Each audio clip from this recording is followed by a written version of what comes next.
Hello and welcome into the newest episode of Pat's Latest. I'm your host, Mike Gambardella, and on today's episode, a top rookie for the Patriots signs his first round 4-year deal. Several other rookies step up for the Patriots as OTAs, voluntary that is, commence, and we look at several injuries plaguing the Patriots at the early start of their offseason program.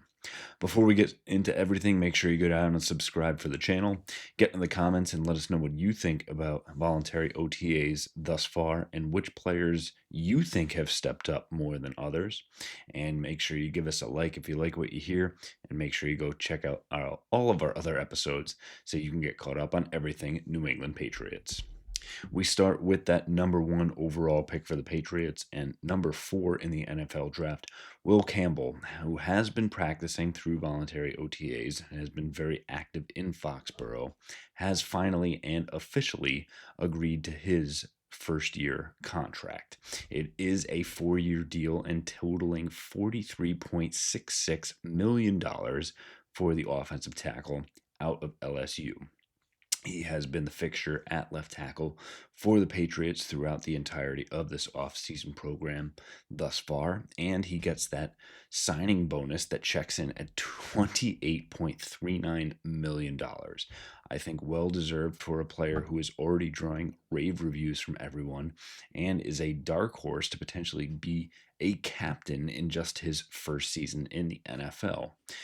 To back that up, offensive line coach, new to the Patriots, Doug Marrone, obviously, who has been a head coach for both the Jacksonville Jaguars and Buffalo Bills, continues to speak highly of Campbell as well. He said that working on a ton of details and fundamentals, which is really what you want to start for a player coming from the collegiate level to the NFL. It is a tremendous jump, and one that even players taken in the top 5 overall need to go through that process. Marrone went on to say that Campbell has gotten a lot of reps, and again, that is very evident by the fact that he's been at that left tackle spot, and nobody else has been challenging him for that, number 1 line spot. Even though I would say 3 more spots have been completely fluid, while Bradbury really has stepped into that center spot.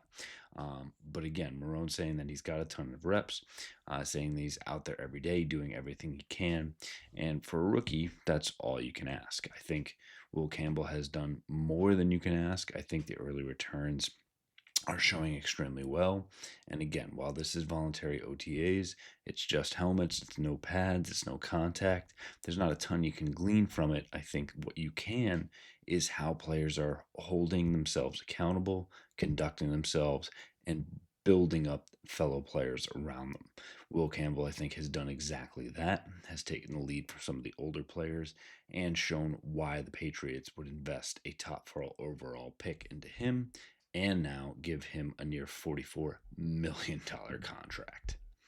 Additionally, on the rookie side of things, several others continue to work their way up the depth chart, and Will Campbell should obviously start at left tackle from day one. I think 2 other players are immediately challenging to start on the offensive side of the ball as well.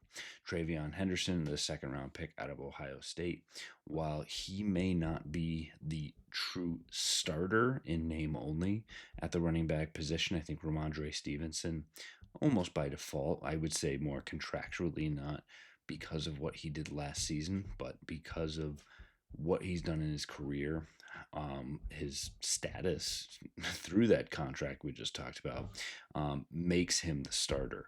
But as we know in the NFL, there very much can be a 1A and a 1B as well. And Travion Henderson, I think, has leapfrogged Antonio Gibson already and has become that 1B. And his position coach, Tony Dews, actually went on to talk a little bit about his performance thus far, as the media portion has been open and positioning coaches get a chance to talk about the guys that they've seen on a day-to-day basis. And Dudes went on to say that Trey is smart. He's a smart football player, understands football, understands concepts, and we are trying to take advantage of his skill set. And Travion Henderson has a dynamic one. He's able to do everything. He's not just a home run hitter. He can hit between the tackles. He can be shifty. He can get in space. He can receive the ball, and he can pass block as well. Tony Dews went on to say that they've had a very specific skill set when he was drafted, and we're trying to get out of him what we can. And whatever we asked him to do, he's been willing to do it. And I think the beneficial part with Travion Henderson is that what they are asking him to do, he absolutely can do.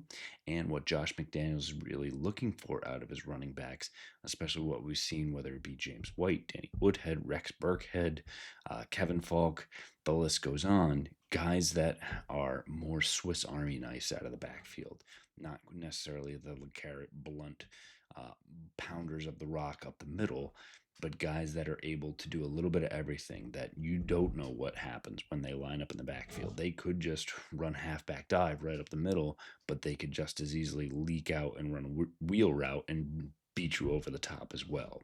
Travion Henderson is showing he could be an early return for a potential starter in that role. Additionally, the third round pick out of Washington State, Kyle Williams, has quickly jumped into potentially a starting role at the X position for the Patriots. Stephon Diggs obviously will be the starter whenever he is cleared, and it becomes questionable if Pop Douglas, who is the top holdover from last year, or Mac Hollins, another top or secondary top, I should say, behind Diggs, free agent signing, could challenge Pop Douglas to get into the starting lineup as well. I think it depends on positionally whether it is Hollins or Williams or Douglas who really step in. I think it's that top four and who starts in that three wide receiver set. But what we've seen Kyle Williams actually puts him potentially in the driver's seat to be another starter day one, and really saying there could be three rookie starters for the Patriots with Campbell, Williams, and Henderson.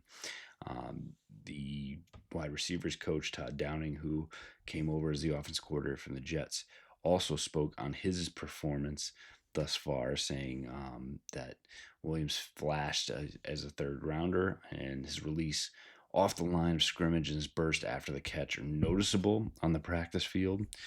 With the rookie actually made a nice over-the-shoulder grab on a go route in last week's session.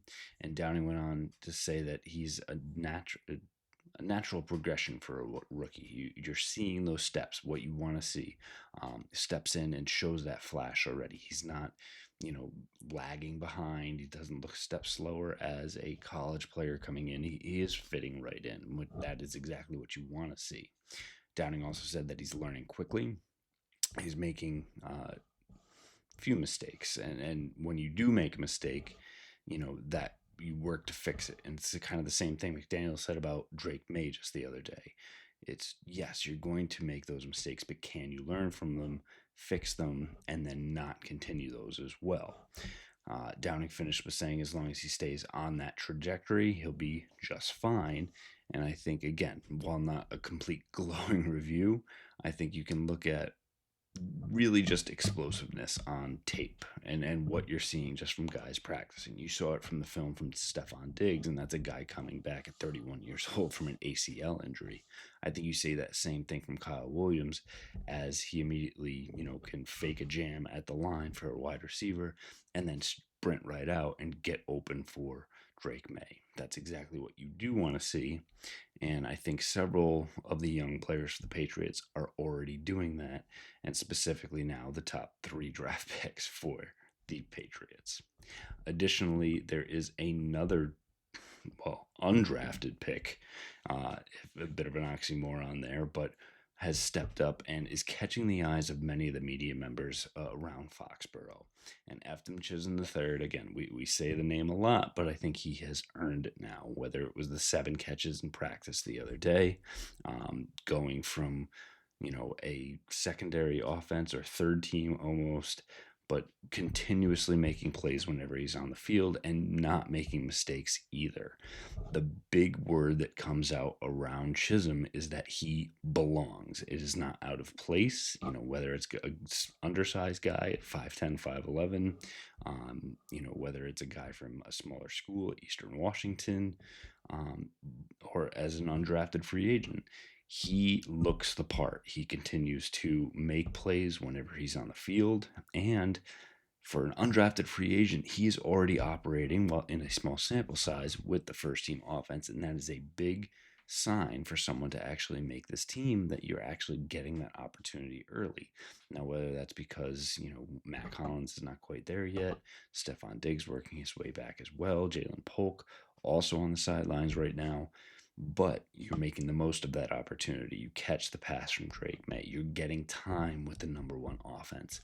And, as we look at who can make that 53-man roster, I think if you had to guess right now, Efton Chisholm would be in that mix. He would be on that 53-man roster. And you would look to actually move Javon Baker through and try and get him onto your practice squad. I think Diggs, Hollins, Douglas, Williams are shoo-ins. I think Keyshawn Booty has worked his way up. I think Jalen Polk still has the opportunity to say, keep him on this roster, that second round buy-in already, and giving him a pass for year one. But from everything you see, and say, all right, Chisholm can be that young guy that learns and does things, but can he also contribute on special teams, either as a returner and as a gunner, and be that seventh wide receiver and core special teamer? I think, again, if the season were to start today, don't be surprised to see Efton Chisholm III on the roster for the New England Patriots. And finally, we look at a few injury updates coming across from the second week of voluntary OTAs. And Jelani Tavai, who we noted yesterday, having that tough injury and looked very, very serious at the time. It is now reported as a calf injury for him, and he will be at the very least out until training camp. Again, several teammates seeing that, taking off their helmets, looking concerned and worried, going down to a knee, and giving him time for that injury. The good part is it is not an Achilles, it's not an ACL, it is not an automatic season-ending injury, as we've seen for some other players around the league, much as Steelers tight end Donald Parham. Tavai at least will get a little bit of a reprieve to say, hey, go back and work on this injury and potentially get back for training camp and still have an opportunity at the start of this season. We addressed Stephon Diggs yesterday and him still working his way back, even though he looked very good in his return, but still not fully cleared, and still questions if he has been passing that physical that he needs to yet to ensure his contract, and also say he is ready for week one. We're not quite there yet. Additionally, some other starters to look at. Michael Onwenu is still being held back of team drills, as well as he actually suffered a hand injury at the end of last season that he's continued to work through and not fully cleared for that as well. And finally, Morgan Moses, who will join Onwenu on that right side of the line, working his way back as well. Again, what it sets up as a lot of questions on that offensive line. You've had Campbell at left tackle, you have Bradbury at center, but there's really, you're hoping Onwenu and Moses lock down those other two spots. You want to see them get back to actually practicing and participating consistently, but that does leave left guard, as there's essentially been six guys who either have participated or could end up being in the mix for that starting spot, and something to really keep an eye on once the Patriots get to training camp. That'll do it for us here on this episode of Past Latest. Make sure, again, you go down and subscribe for that channel.